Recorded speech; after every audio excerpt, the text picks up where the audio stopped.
Have you ever seen those structures that they found under the ocean outside of Japan? And they've tried to say that these things are naturally occurring. There's portals, there's all this stuff down there. A mysterious flash over the Indian Ocean that's never been solved. Dozens of ghost ships drifting into Japanese waters full of decaying corpses. One of the most haunted islands in the world, and more. These are dark and disturbing ocean mysteries that are impossible to solve. One of the creepiest unsolved mysteries of the ocean is the Vela incident. It was September 22nd of 1979 when a strange, bright flash of light lit up the skies near the Indian Ocean.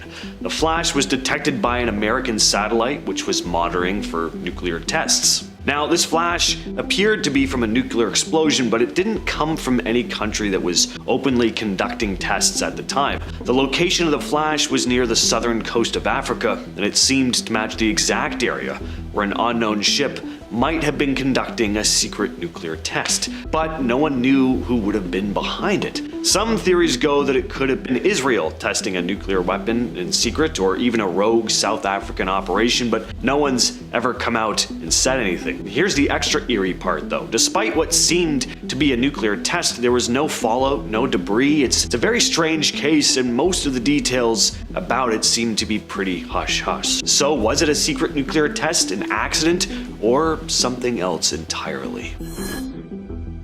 The Palmyra Atoll is said to be one of the most eerie remote places on Earth. This tiny island, just 1.5 miles long, was discovered in 1798 by Captain Edward Fanning, who supposedly had a strange feeling about it before even seeing it. Fanning, sailing through the Pacific, was jolted awake 3 times during the night by an intense sense of danger. The final time, he found himself inexplicably dressed and rushing to the deck. His gut feeling led him to stop the ship for the night, and in the morning they saw what he had sensed: deadly reefs lying just ahead. If he'd ignored his instincts, the ship and its crew would have been lost. Since then, Palmyra's become rather infamous for bizarre and tragic events. One of the most disturbing incidents happened in 1974 when a couple, Mac and Muff Graham, arrived on the island for a visit. They were joined by another couple, Buck Walker and his girlfriend Stephanie Stearns, but things quickly turned dark. Walker, a fugitive with a violent past, killed the Grahams for their boat and supplies. According to Stearns, Walker killed them and their bodies were hidden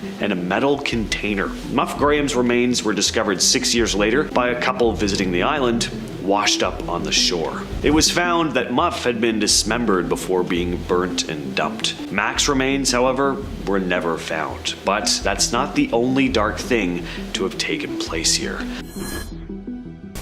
Hal Horton, a Navy officer stationed on Palmyra during World War II, spoke openly about the strange and tragic incidents that seemed to plague this island, including aircraft vanishing. Horton was quoted telling of how at least 2 planes were lost in broad daylight, their pilots mysteriously vanishing. He also mentioned the frequent equipment malfunctions that pilots experienced while landing or taking off from the island. According to Horton, these issues were so frequent that sailors and officers stationed there started calling it the Palmyra Curse. Horton described the island as incredibly small, so much so that a plane flying just 10,000 feet above it on a cloudy day might not even spot it. Once we heard a plane overhead, but he crashed in the drink before he could find the runway, Horton said. Tragically, the pilot didn't survive. We didn't get to the poor guy fast enough. Sharks found him first, he added. It didn't seem like it was just all bad luck. There was apparently this sense that something was just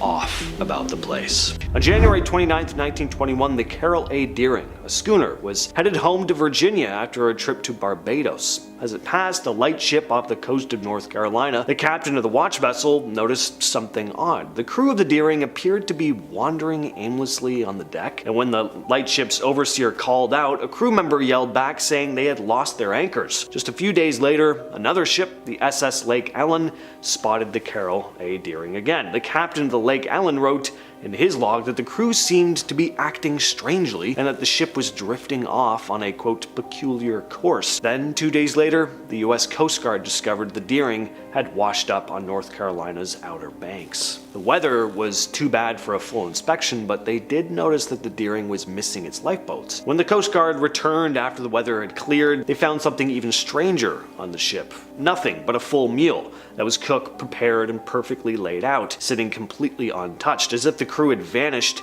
in the middle of eating. All their personal items were also gone. It was like no one had ever been on board at all. Until this day, the mystery has never been solved. The lost continent of Mu, also known as Lemuria, is one of the most mysterious ocean myths. According to some theories, Mu is a massive civilization that existed in the Pacific Ocean between 10,000 and 50,000 years ago, home to over 60 million people. These people were believed to belong to a highly advanced culture known as the Nakal.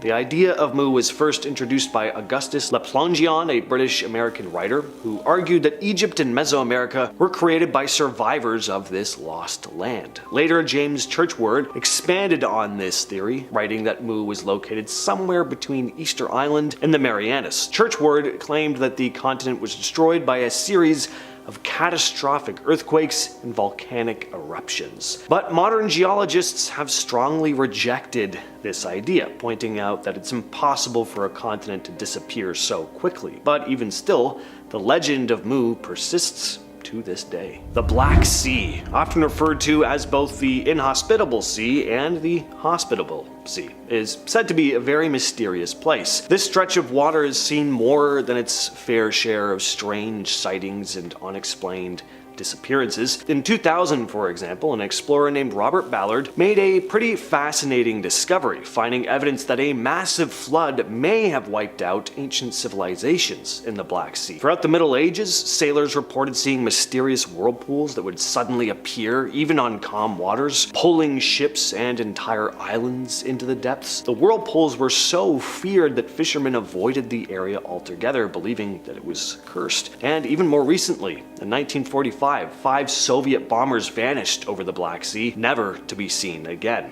A similar incident occurred in 1990 when a Greek plane disappeared under mysterious circumstances. Then in 1991, a Russian oil rig was found abandoned in the sea with all 80 workers missing and their possessions and half-eaten meals left behind. And these are just a handful of the mysterious things that have happened in the Black Sea. In October of 1988, 2 friends, Michael Calvin and John Blissett, set out from Fremantle, Australia on a luxury schooner called the Patinella. During the trip, Calvin sent a letter to his twin sister telling her how great the weather was and how much fun he and Blissett were having. They were also excited about starting their own charter business once they returned home after Christmas. Before they left, Calvin and Blissett even decided to put a message in a bottle to send out to sea, offering a free holiday on board their boat for anyone who found the letter. But the men were never seen or heard from again. The ship vanished off the coast of Sydney, but nearly 20 years later, in 2007, a woman named Cheryl Weidman found an old bottle while beachcombing, and inside was a note that read,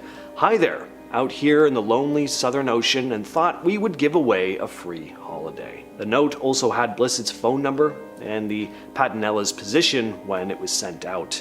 Till this day, though, the wreckage of the ship has never been found. In February of 1968, the USS Scorpion, a nuclear-powered submarine, left Norfolk, Virginia, headed for the Mediterranean. With nearly a decade of reliable service, there was no reason to suspect anything wrong would happen, but just a few months later, something did. On May 27, 1968, families waited for the Scorpion to return, but it never did.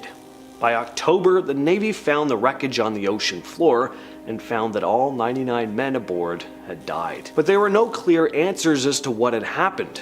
In 1985, famous explorer Robert Ballard, again who would later discover the Titanic wreck, visited the Scorpion site, but even he couldn't solve the mystery. Over the years, several theories have been put forward. Some think the Scorpion was attacked by the Soviets. Others think the sub accidentally fired one of its own torpedoes during a training exercise, and it turned back and hit the Scorpion, but unfortunately, we may never know for sure. In February of 1748, just before Valentine's Day, the Lady Lovibond set sail off the coast of England, heading home to celebrate the captain's wedding. But things got sour during the journey when the captain discovered that his bride-to-be was actually in love with his best friend. So the captain decided to take his own life, as well as everyone else on board, steering the ship straight into the Goodwin Sands. Everyone died in the disaster. And since that day, though, there have been sightings of a ship that looks eerily similar to the Lady Lovibond. Over the years, sailors have reported encounters with what seemed to be a ghost ship. Captains sailing near the Goodwin Sands have claimed to see a ship appear out of nowhere, only for it to vanish before they could reach it. Others have spotted what looked like a wrecked ship in the distance, only to find nothing when they get closer. The most famous story happened in the early 1900s, though, when locals in Kent saw a three-masted ship heading full speed toward the Goodwin Sands, and knowing it would crash, they rushed to help, but when they arrived, nothing was there. In 1906, the SS Valencia was caught in a violent storm off the coast of British Columbia, Canada. Rescue boats rushed to the scene and lifeboats were deployed, but only 37 people survived. Then in 1910, things took a strange turn. That year, people started claiming that they'd seen a phantom ship drifting in the area. Locals in British Columbia and fishermen out at sea were spotting lifeboats, and they were filled with skeletons. Many believe the ghostly lifeboats were somehow connected to the Valencia, and the creepy events didn't stop here either. In 1933, nearly 30 years after the Valencia sank, the ship's number 5 lifeboat was discovered completely intact in British Columbia's Barkley Sound. Despite being out in open ocean for decades, exposed to the harsh sea and salty water, the lifeboat showed no signs of wear or damage. When the rest of the wreckage of the Valencia was later found near a 100-foot high bluff, no one could explain how that lifeboat survived so perfectly intact for so long. The mystery of the Valencia and its phantom lifeboats remains unsolved. Heard about the lost city of Atlantis, but what about other islands that mysteriously vanish? One of the strangest cases in recent history is Sandy Island, which was charted back in 1774 by Captain James Cook. It appeared on maps for centuries, even being recorded on Google Maps as recently as 2012. But here's where it gets really weird. When Australian scientists went to find it that same year, 2012, they came up empty. They recorded ocean depths of over 4,300 feet or 1,310 meters where the island should have been, but no island, just deep water. So was Sandy Island ever really there? Some think it could have been a cartographer's error or a phantom island that only appeared on maps because of miscalculations or mistaken sightings, but with no answers and no island to show for it, Sandy Island is one of the strangest and eeriest mysteries of the Pacific. Koh Tao, or Turtle Island in the Gulf of Thailand, is known for its beautiful beaches, coral reefs, and resorts. It really does look like quite the getaway, but it's also sometimes referred to as Death Island. So how did it get that nickname? Well, it all started with a string of mysterious deaths. In 2012, a young man named Ben Harrington died after an apparent motorcycle accident on the island, but there was more to it. His wallet and watch were missing. His mother, of course, suspected foul play, especially after the coroner kind of hesitated to call it an accident. In 2014, 2 British backpackers, Hannah Withridge and David Miller, were found dead on the same beach where Ben had stayed 2 years earlier. Local police mishandled the crime scene and rushed to blame 2 migrant workers who were eventually convicted, but crucial evidence like DNA samples were never collected. As if that weren't disturbing enough, 2 weeks later another body turned up on that same beach. 24-year-old Luke Miller found at the bottom of a swimming pool. Then a woman vanished from a Koh Tao hostel, and 6 weeks later the body of Belgian tourist Elise Del Magni was found. Her body had been wrapped in t-shirts. Then in January of 2015, Christina Marion Ansley's body was discovered in a bungalow, but authorities waited days to conduct a post-mortem. The UK's coroner rejected the Thai results, citing incompetence. With no answers or closure, rumors of a serial killer family on the island started to spread, but till this day, we still don't know for sure. In 2015, something strange happened off the coast of Alaska when 30 whales stranded themselves on the shores of Kodiak Archipelago. Almost all of them died, and nearly every one of the whales was a fin whale. Experts also realized that the whales likely all died around the same time. Now, at first, scientists thought toxic algae might have caused it, but they quickly ruled that out because no other species of marine animals showed similar signs of death. A few months earlier, though, a mass die-off of birds occurred along the same coastline, but they weren't sure if the birds and the whales died from the same cause. It's possible that there were more dead whales out there that either got eaten by scavengers or drifted out of reach. In 2015, Japan's Coast Guard came across at least 12 wooden boats carrying the decaying bodies of 22 people. Some were nearly skeletons, 2 were even missing heads. The first boat appeared in October, and then more turned up in November. The Japan Coast Guard was left trying to piece together the mystery as to where these boats came from and what had happened to the people on board. The boats looked like they'd come from North Korea. One clue was found on a boat that carried 10 decomposing bodies. The hull had Korean lettering that read North Korea's military. Another clue was a tattered piece of cloth which looked like it could be from a North Korean flag. Some believe these boats were just lost fishing vessels. Others think they might have been used by defectors trying to escape North Korea. The thing is, this isn't an isolated incident. North Korean ghost ships wash up in Japan all the time. Every year, derelict boats from North Korea wash up on Japan's shores, some with no crew, others carrying the remains of those lost at sea. Most of these ghost ships seem to be North Korean fishermen who get stranded out at sea, but that doesn't explain every case. In March of 1918, the USS Cyclops, a massive Navy ship nearly 550 feet long, vanished without a trace, leading to one of the biggest mysteries in naval history. The ship, carrying a crew of 306 and tons of manganese ore, was on its way from Brazil to Baltimore. The last message sent was simply, "Weather fair, all well," but the ship was never heard from again. Not even an SOS was received. She just disappeared as though some gigantic monster of the sea had grabbed her, men and all, and sent her into the depths. That's what was written in Santa Fe magazine a couple years after the disappearance. Now, as for what happened, some think maybe a German submarine sank the ship, but no evidence ever turned up to support that. Marvin Barish, whose ancestor was one of the Cyclops' crew, has spent years researching this mystery. He believes mechanical failures combined with the ship's heavy cargo may have caused it to capsize, especially near the Puerto Rico Trench, the deepest part of the Atlantic. He's still hoping that modern technology might one day uncover the wreckage, saying, "I just want her to be found. I want the 309 to be at rest, as well as the families."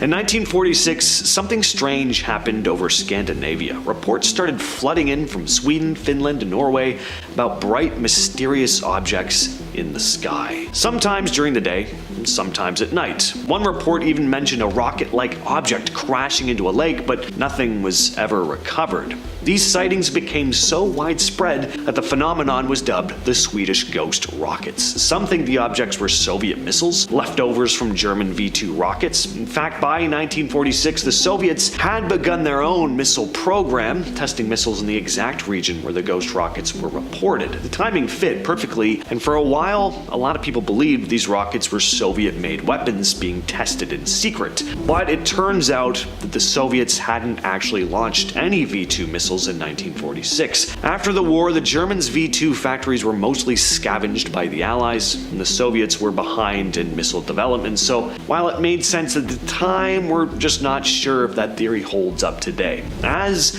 the reports continued to come in, though, back in the day, the press began calling the objects flying bombs. Some even speculated they were alien spacecraft. Eventually, scientists came out saying there was no solid evidence that any missiles had been launched, and said that some of these supposed rockets were probably just shooting stars. But if that were the case, I mean, why was it only happening then?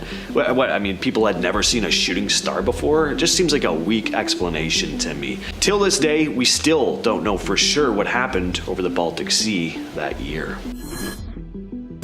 The Michigan Triangle, which makes up this area of the water that you see here, is almost just as strange as the notorious Bermuda Triangle.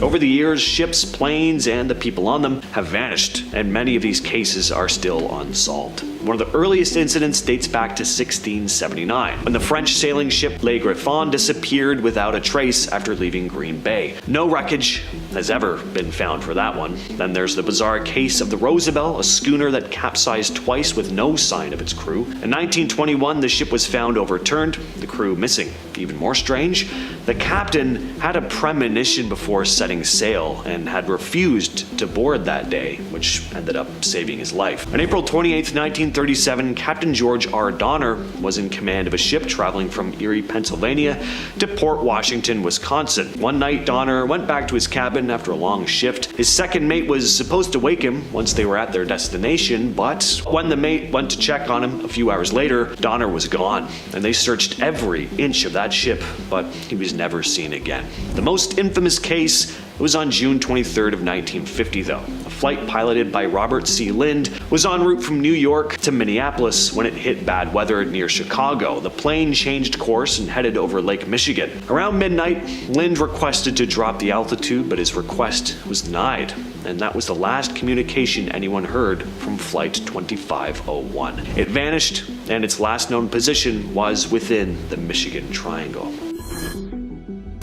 In 2006, a ghost ship was spotted drifting off the coast of Queensland, Australia. The vessel, identified as the Jian Seng, didn't show any signs of a struggle. There was a broken tow rope, but that was about it. A patrol vessel was sent in to investigate, and when they boarded this empty ship, they found it eerily quiet. There were no signs that any violent struggle had happened or anything like that. It was just an empty ship floating along, and it looked like it had been floating for a while because it was completely out of fuel. Stranger though, the origin of the ship has never been found. Nobody knows where it came from or where it was going. It hadn't been registered, and no search had ever been made for it. There was a large amount of rice on the ship though, which has led some to believe that this was a resupply vessel for fishing boats. The Devil's Sea, also known as the Dragon's Triangle, is like the Pacific Ocean's version of the Bermuda Triangle. Located off the coast of Japan, the area has become rather infamous for strange magnetic anomalies, unexplained lights, and of course, unsolved disappearances. Japanese fishing authorities even consider it a dangerous spot. One of the most chilling stories happened in 1952, when Japan sent out a research vessel to investigate the Devil's Sea. The ship and its 31-person crew disappeared without a trace. As for what's really behind it all, you have your standard theories. Aliens, portals to parallel universes. Some scientists think volcanic activity in the region could explain the disappearances, but whatever the cause, it seems like this area gets its name for a very good reason. Flight 19 was a U.S. Navy training flight that disappeared over the Bermuda Triangle on December 5th of 1945. The flight involved 5 TBM Avenger bombers led by Lieutenant Charles C. Taylor, along with 14 crew. They were on a routine training exercise. No one was expecting anything to go wrong, but it did. It began when Lieutenant Taylor's compasses started malfunctioning. After completing their tasks, Taylor and his crew got lost. Radio transmissions showed that Taylor thought he was over the Florida Keys, but his compass was giving false readings. At one point he said, "I am over land, but it's broken. I'm sure I'm in the Keys, but I don't know how far down, and I don't know how to get to Fort Lauderdale." As the confusion continued to grow, other pilots in the group said, "Well, why don't we fly west and head back to Florida?" But Taylor insisted on continuing in the wrong direction. By the time they realized something was seriously wrong, they were far out over the Atlantic, with their fuel running low. Taylor radioed, "We are heading 30 degrees for 45 minutes, then we will fly north to make sure we are not over the Gulf of Mexico." But the weather was getting bad, and radio contact started cutting out. Taylor's last message, "All planes close up tight, we'll have to ditch unless landfall," was heard just before they vanished. While all this was happening, another aircraft was sent to search for Flight 19, but it also disappeared. Until this day, there's never been any trace of the missing planes or the crew.